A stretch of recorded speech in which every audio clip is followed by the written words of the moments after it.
How to log into US Bank mobile app. Hi everybody, welcome back to our channel. In this video, I'll be showing you the procedure to log into US Bank mobile app. So here what you need is install the app. So open up your respective app store, type in US Bank on the search bar and install the app. Once the application is completely installed, click on the open button. And now then what you need is make sure you're connected to a stable internet connection.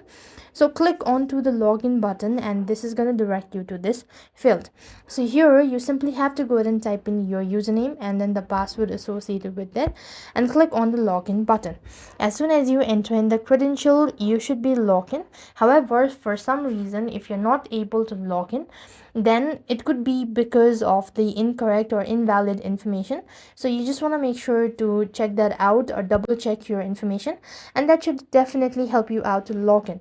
So that's all. I hope the video was helpful. Make sure to like, share and subscribe. Thank you for watching. See you in the next video.